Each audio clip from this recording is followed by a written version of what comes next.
Hello world. Today I'll be giving you a brief review of my LG WebOS UK6300PUE 4K TV. Right now it's currently running WebOS version 05.10.10. And why I chose this TV than the other TVs. So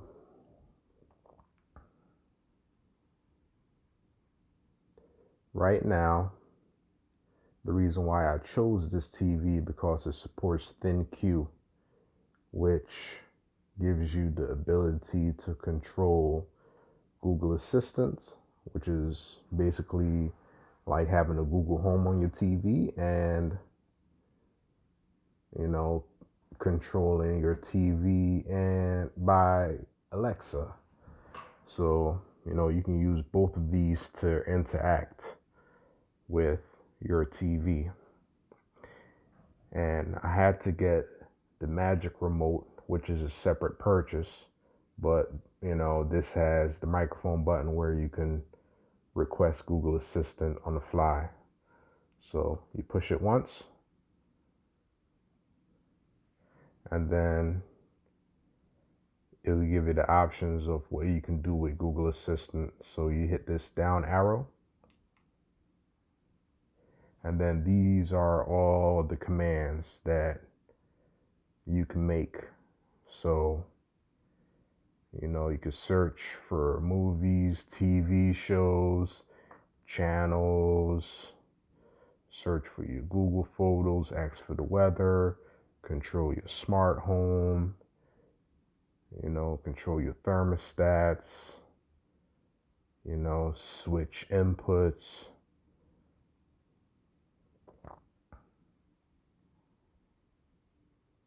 All this good stuff. So this is all built in. And instead of you saying, if you have a Google Home or something, instead of you saying the keyword, you can just push a button and voila, you can control it. And another thing I like, if I switch the input, I can switch between my streaming devices. So either I can stream directly on the TV with Netflix. These are my 3 IPTV players, which is IPTV Smarters, Smart IPTV, and SSIPTV. Then I have Prime, Plex, YouTube, YouTube Kids, Spotify, Hulu, MB, and Fango. Those are my go-to applications for the LG TV itself. And if I want more content, I go to the store, or, I can use the web browser. I can connect things directly through Bluetooth. And also below the TV, I have an LG soundbar. I could have got a different soundbar, but I wanted everything to work great together. So let me go through the devices that I have connected. So right now I have live TV through my cable provider, and I just connected a coax directly to the TV.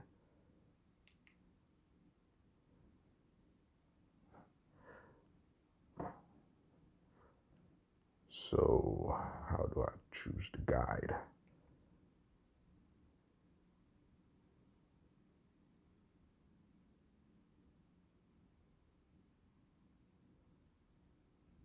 All right, the guide is loading up.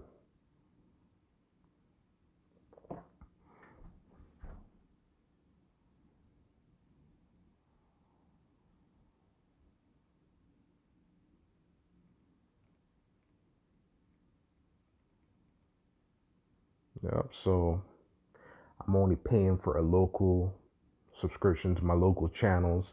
And this is if, something is wrong with my IPTV service, I have a backup, so It's one thing about me, I always have a backup for my backup for my backup.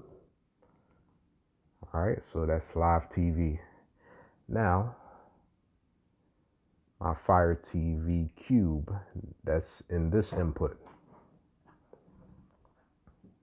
And one great thing is I can use this one remote to control all my devices. As long as the header is in here, I can scroll up, down, left, right, and choose to launch any application that I want.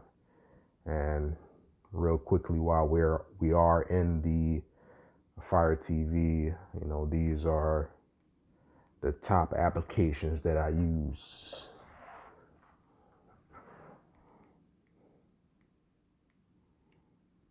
All right, so let me switch to the next device. All right, so connected through the soundbar is my Chromecast. It is the first generation Chromecast.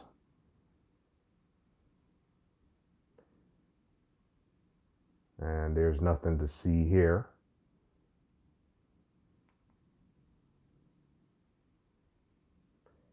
And then lastly is the Apple TV 4K.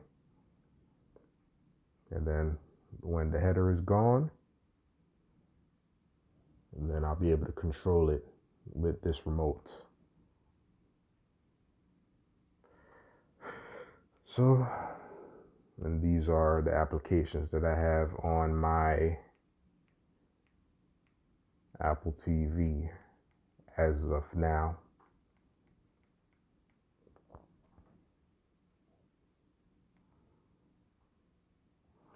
So lastly, if you have an Android device, you can do the screen share option. I believe you can do it with the iPhone too, and mirror your screen on this TV.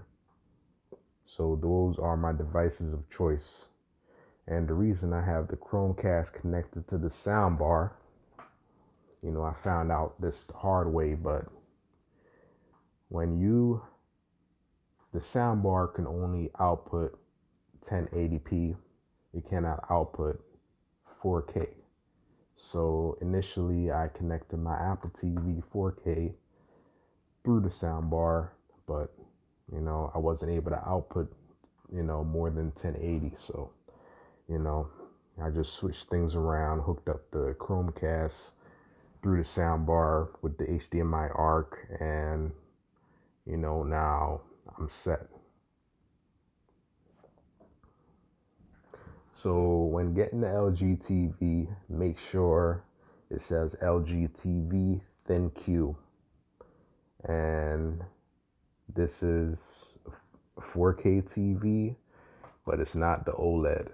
That was just too expensive for right now. And one great thing I like about the soundbar is connected through HDMI ARC and optical. HDMI ARC is the best option for me, but when I'm switching between devices and I turn my TV on and off, it goes on and off with the TV. My device of choice is the Apple TV, because it's so simple to use, and I do have Android and I do have iPhone, but with Apple devices, they are connected very well. So let me wrap it up for this video. Let me see if there's anything else I can cover. All right, so right now this is my display settings, my sound option, sleep timer, and right now I have the TV connected via Ethernet. And that's one thing I recommend. If you have the option between wireless and Ethernet, make sure you choose Ethernet. You just have a more reliable connection.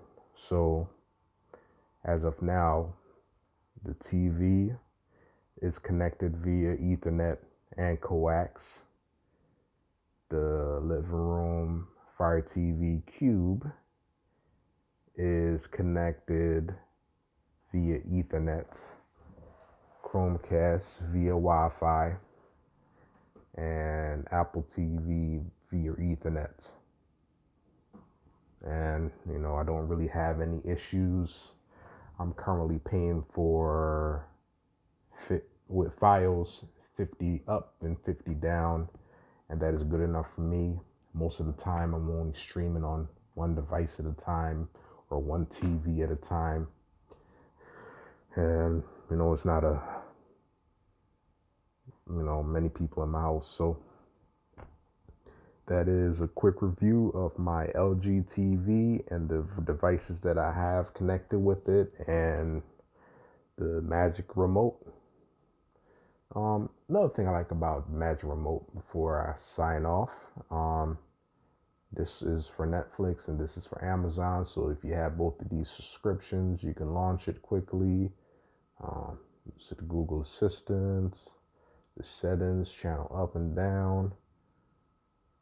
And then these are the menu buttons for different applications, and you do different things. All right, so that's it. I hope you enjoyed this review. Please like, comment, and subscribe. If you do want more information, please leave a comment below. Thank you for watching.